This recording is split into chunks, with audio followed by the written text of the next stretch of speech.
આઝાદીના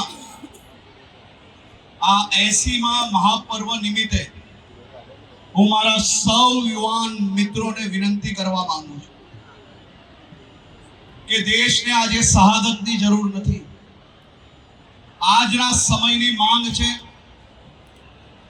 કે આપણે સૌ સાથે મળીને કોઈ भी પ્રકારની જાતિ પાતિ નહીં, કોઈ भी પ્રકારના વાદ વિવાદો નહીં, ફક્ત ગુજરાતી તરીકે ભારતીય તરીકે આપણે સૌ સાથે મળીને આપણા ગામની, જિલ્લાની, શહેરની, રાજ્યની, દેશની પ્રગતિમાં આપણે સૌ લોકો સહયોગી થઈએ.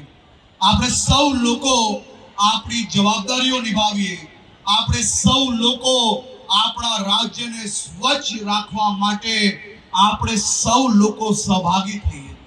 આપણે સ્કૂલ કોલેજોમાં ભણતર લઈએ છીએ, ડિગ્રીઓ પ્રાપ્ત કરીએ છીએ, પરંતુ જો આપણે સૌ લોકો સ્વચ્છતા કર્મચારીઓનું કામ ઓછું ના કરી શકીએ, સ્વચ્છતા કર્મચારીઓને મદદ ના કરી શકીએ, સ્વચ્છતા કર્મચારીઓનું જો કામ વધારીએ તો આપણી એ ડિગ્રી કોઈ કામની નથી.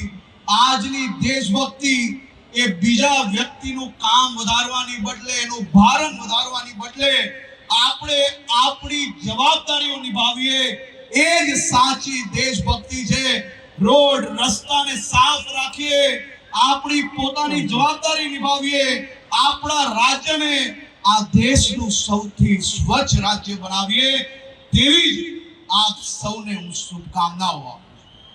મારા યુવાન સાથીઓ, તમે જ્યાં બેઠા છે, એક તિરંગો જોરથી આપણે સૌ લોકો હવામાં લહેરાવીએ, ગગનચુંબી તિરંગાને ઉપર લહેરાવીએ અને એક સંકલ્પ લઈએ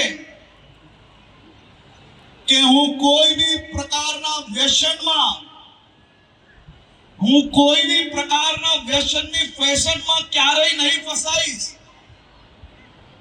હું મારા મિત્ર, મારા પરિચિતોને ક્યારેય જો ડ્રગ્સની લપેટમાં આવ્યા હશે તો એને બહાર લાવવા માટે સૌથી પહેલા એના પરિવારને જાણકારી આપીશ અને પછી જો ના સુધરે તો પોલીસ સ્ટેશન તક જઈને भी હું મારા મિત્રને બચાવવાની પ્રયત્ન કરીશ.